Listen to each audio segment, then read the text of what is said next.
My name is Chris Eastman. I own Fieldstone Landscape Services. We're a commercial landscape company. Been in business 18 years. We just got through 2 storms back to back. And I'm getting nonstop communication, phone calls, people reaching out, thousands of people with tree questions. What do I do with my trees now, right? We've been through these storms, we got damage, what do we do?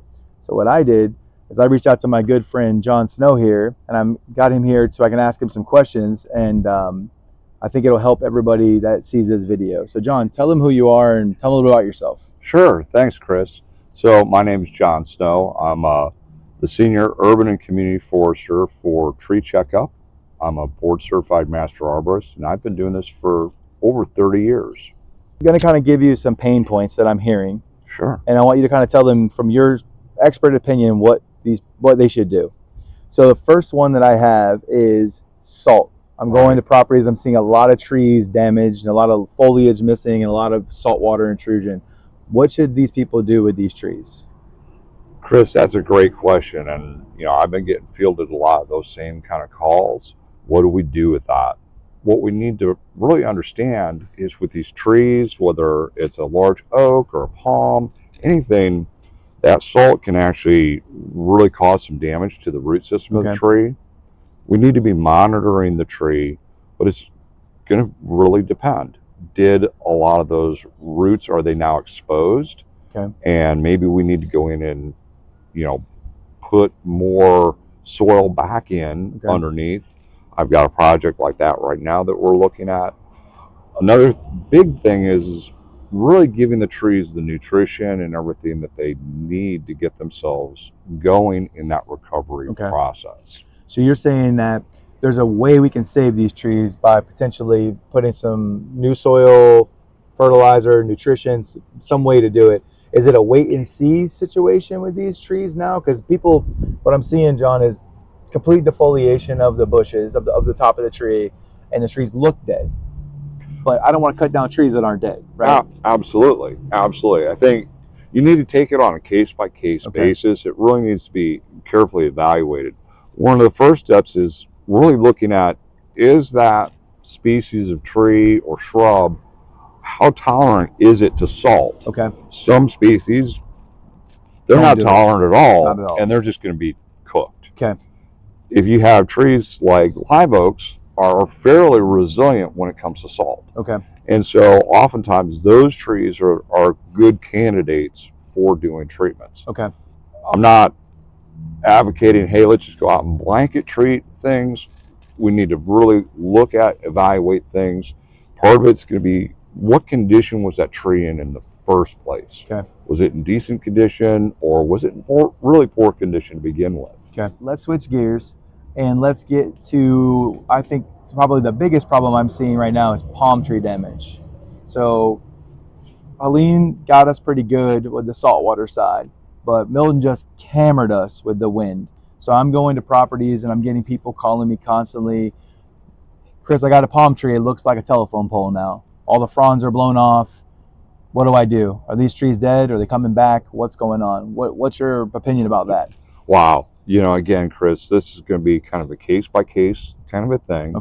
What you need to understand is the basic palm biology. They have what we call an apical spear, and that is the main growing point for the palm. If that point becomes damaged or destroyed, the palm is pretty much done.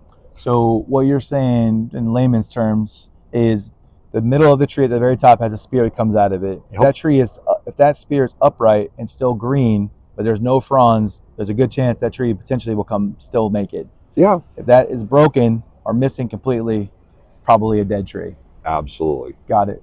For the people watching this, the easiest way for them to tell is to do what for the trees? First thing is really look at that apical spear, that center point of the palm. Is that snapped in half? Is it still upright? That's one of the key things to really look at. I got a lot of people that, with the same kind of question, and they're just, well, we'll remove the palm and replace it. If we give it a little bit of time, you will know. We'll know in a month or two whether or not that palm is going to begin to restore itself. Okay. So what I'm hearing, to kind of piggyback that, what I'm getting a lot from right now is, Chris, we need to make an insurance claim. I need to make a wind insurance claim. I need a claim. And I need to know if this tree is going to make it or not for this claim. And I've been saying the same thing, is we kind of have to sit and wait a little bit on some of these. And any recommendations on that? Sure. You know, the best thing to do is go ahead and take photographs of the trees out on the property, because, you know, making these insurance claims is potentially could add up to be a lot of money. Yeah. The key behind that is go ahead and document it. Make sure that the photos are time stamped. Okay. Then give it that time to see if that palm is going to recover. You can always go back and make a secondary claim. Okay. But just wholesale removing the palm tree, or any tree for that matter, it is really not necessarily the best action. I've seen a lot of palms that have just been completely uprooted, and I'm thinking to myself, well, hey, we can go out there and reestablish those palms, brace them, support them, and they will probably recover. So we didn't really talk about this, but this is an unscripted conversation about palms. Let's go a little deeper with the palm trees. So yesterday I went to a property and it had probably 100 palm trees that were blown over. The roots were exposed. They're probably installed within the last year or so. And the community said, hey, can we restake all these trees and bring them and put them back? And I said, sure we can. Is that good advice? Yeah, absolutely. Okay. I mean, that's the kind of advice that I would expect. Okay. You know, as long as that terminal spear, that main center point of that palm is still intact and viable, that palm is going to recover. Okay. I want to go to oak trees, right? We have a lot of oak trees, and I'm getting a lot of questions around the wind tore big leads out of these oak trees, and it's hanging in trees. We got to get them out of trees, right? Because it's a safety hazard. Are the trees dead? Are they going to die because one lead gets ripped off of them? What is your recommendation? I know it's probably going to be kind of very vague about seeing the tree, but what is your recommendation? Chris, you hit it right on the head there. It depends. Okay. The real key here is the extent of the damage. Okay. You know, these oaks more than likely are going to recover in many, many cases. Again, it's going to depend upon the species of the tree. Okay. Are there any underlying problems that we need to be aware of? Why did that limb break? Was it just the wind, or was there maybe a cavity or a pocket of decay in there that could really be problematic? Okay.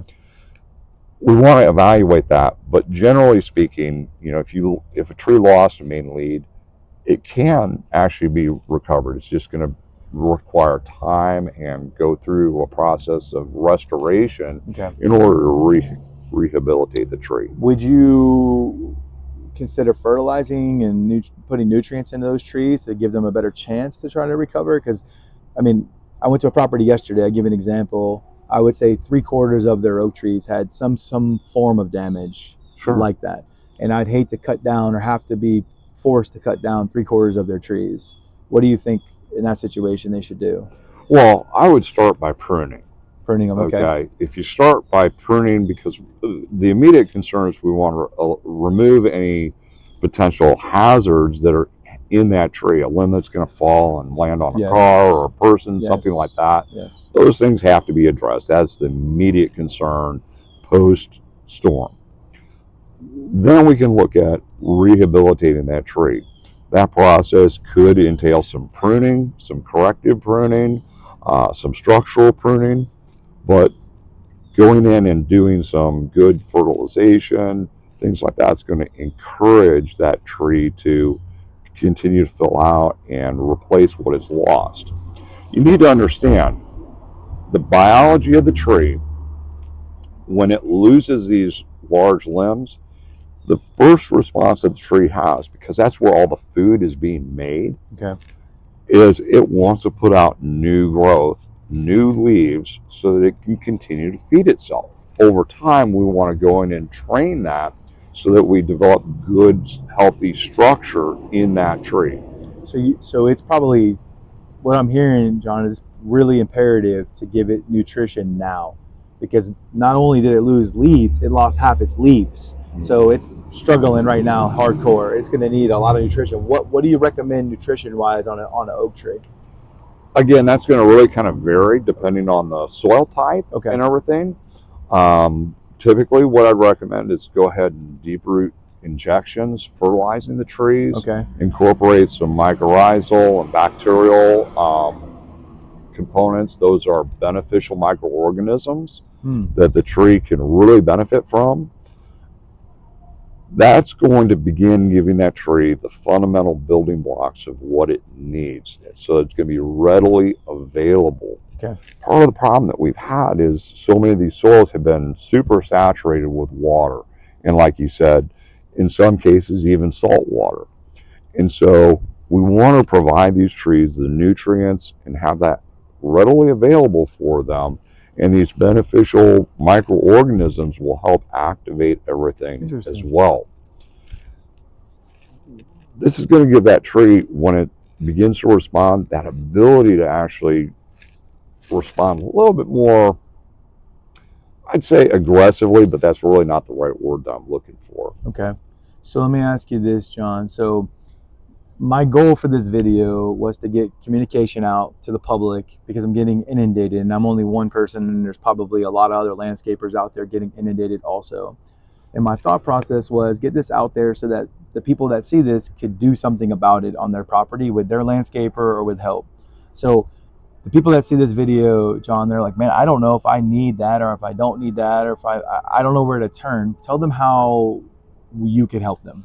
You know, what I do with my company is we do these tree and landscape vitality checkups. That's really kind of that first step where we go through and do this evaluation of the whole property.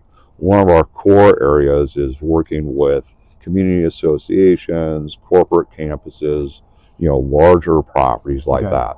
And it's really just going in, walking through the property, evaluating things, saying, hey, what are the key problems? And then begin to focus on that and help the property manager, the facility manager really understand, here's the things that you ought to be thinking about doing moving forward. Now, post-storm, that's really, really critical, because what we're looking for is problems that, anybody can see, hey, that tree is completely dead, or that tree is fallen over and just needs to be removed. Those are easy, right? Yeah. That's easy. What I'm worried about is these smaller things that maybe aren't quite so obvious to the average person. And then we get the next windstorm rolls through here, just a regular routine thunderstorm. That's right. And boom, you got another tree on the ground, on top of a car. Yeah. We don't do residential, and I probably have gotten 500 calls from residential people worried their tree is going to fall in their house now. And I'm going out to as many as I can, and I'm not seeing any problems.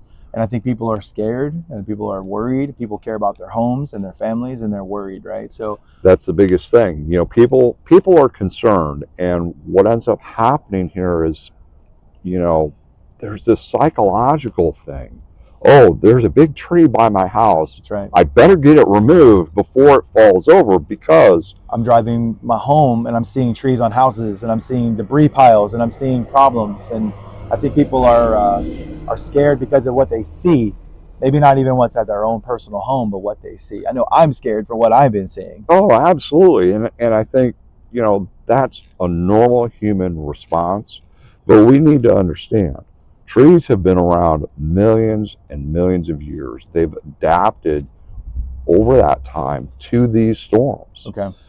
And when you really look at it, when you look at the larger Tampa Bay area, I'm just really amazed that, yes, I see damage, I see bad things, but overall, when you look at things from the bigger 30,000 foot view, the damage is pretty minor. We've never experienced something like this, at least not in my lifetime. So this was a wake-up call, I think, for the people watching this specifically, where we have a fiduciary responsibility to these communities, right, to protect the homeowners in them and protect the people who come to them, right? So I think it's imperative that we take this seriously and we use this storm as a way to learn, because a lot of the trees that I've seen are trees that should have been taken care of before the storm. 100%. Okay. You know, one of the biggest things that I see out there with these trees that have failed is they were mismanaged prior to the storm. And what I mean by that is they were improperly pruned. They had pockets of decay, really things that were pretty evident. Okay. So I look at these storms, even just a regular thunderstorm that rolls through during the summer months.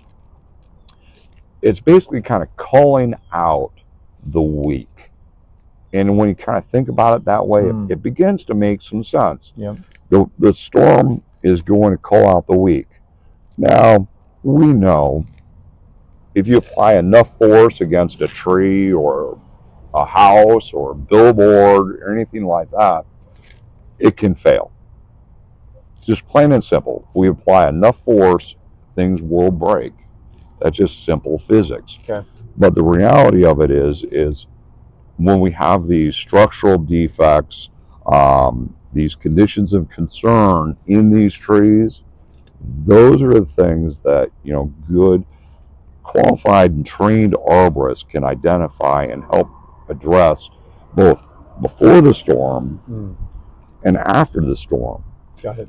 We need to be thinking about, okay, let's assess our properties, understand what we have, what needs to be done, so that we're better prepared for the next time that this happens. A lot of times what I try to do is let's go in and do an initial walkthrough inspection of the property and pick up these key problem areas. Okay. And then we can dig in and say, hey, Chris, I noticed over here behind building 2, you've got 2 laurel oaks there that appear to have some issues. We need to do a closer analysis of those trees. Okay. Or if you don't want to do that, you need to be aware those trees are probably going to have some issues that you're going to want to address in the next And you're giving season. recommendations on that stuff to the communities, right? Exactly. So no matter if every single person watching this has a landscaper, right? Yeah. So they don't have to feel like they're taking away from their landscaper by doing this, right? Because you're independent and you're going to go out and help set a plan that then you give to them to use for their landscaper or tree guy, whoever they want to use, right? Exactly. And thanks for bringing that up, Chris, you know, because what I do is completely independent. I don't work for a tree company. I don't work for a landscape company. I'm a completely independent consulting arborist. And so I'm out there giving you the recommendations so that you can plan and manage things without like, oh, hey. You have no hidden agenda. I don't have a hidden agenda. You're not doing anything else. You're not cutting the trees down or fertilizing them. You're telling them what they need to do and then say, go get it done. Exactly. And then, you know, I can help them kind of manage and make sure that things are being done properly and safely. That's super important as well. Yeah, I haven't slept in almost 2 weeks, it seems like, and I see every community needing this service. So that's why I reached out to you. That's why I wanted to do this video, was because people need to know who you are. People need to know that your service exists. People need to know they probably need it more than ever right now. Absolutely. After this, I think you're going to see continually, months and months from now, more and more issues if people don't take serious this issue now. And I think that there's a lot of uncertainty around what do I do with these trees and what do I do with this and what do I do with that. And so I think people should be reaching out to someone like you, if not you, and getting an evaluation so that they can have a game plan to work with their landscaper or their tree guy from here moving forward, like a benchmark. Absolutely. You know, I'm not the only arborist out there that does consulting. There's a number, you know, that do this type of work, and certainly, you know, people can reach out to me, or they could reach out to one of my colleagues. You know, that's totally fine. The key things behind that is make sure if find somebody who is qualified to do the work. You're looking for somebody who's a certified arborist, or like myself, a board certified master arborist. I'm also a certified urban and community forester. Um, you want somebody that's really going to be independent from the person that's doing the work. Yeah, the tree guy or the landscaper is going to have, unfortunately, just the world that we're in, they're going to be skewed a little bit of what they tell you to do because they want the work, right? So Absolutely. I highly recommend that these people get someone like you involved. Right. What I like to do, Chris, is I really like to give people kind of a best, better, good plan. Okay. You know, it's like if you are really committed and you want to preserve your trees, or hey, maybe some trees do need to be removed, and I'm okay with that. It's not all about let's just save the trees. If a tree needs to go, let's get rid of it. That's right. You know, but let's have a plan and make sure that we're doing the right things from day one. Got it. And it really starts with that, you know, here's that best solution for you. Maybe, hey, that's just way outside of our budget. Okay, let's back it down to something better. And at least let's get something going that's good for your community to help maintain that. A lot of people miss sight that trees are the largest green infrastructure in these community associations. When you think about it, you've got two different things. You've got gray infrastructure like the pool, the clubhouse, these other amenities. And then you have green infrastructure, which is your lawns, your shrubs, and your trees. Trees are your largest one, and they take the longest to reach that size.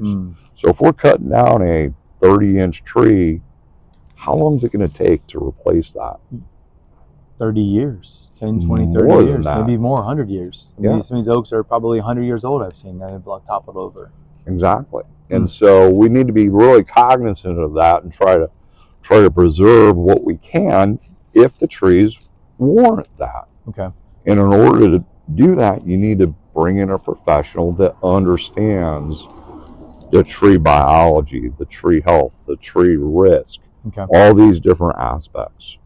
So if you have any of these issues, right, if you have palm trees that look like flagpoles, you got saltwater intrusion on your property and you don't know what to do, you got oak trees toppled over, oak trees broken, or anything like that tree related, at the end of the video, what we're going to do is we're going to put all your information in there, John, and we're going to have a link for them to get to you so they can reach out to you specifically, and not through my biased landscaping experience, through you directly, and to get an evaluation of their property, because I think it's absolutely necessary right now. Great. I think there's a lot of landscapers like me who are not arborists. I am not an arborist, who are giving people a lot of tree advice that shouldn't be. And if it's on the ground, I can cut it up and get rid of it. No problem at all. If there's a hanger in a tree, I can get rid of that. No problem. But is it going to live or not? I think someone like you is more important to be involved than someone like me.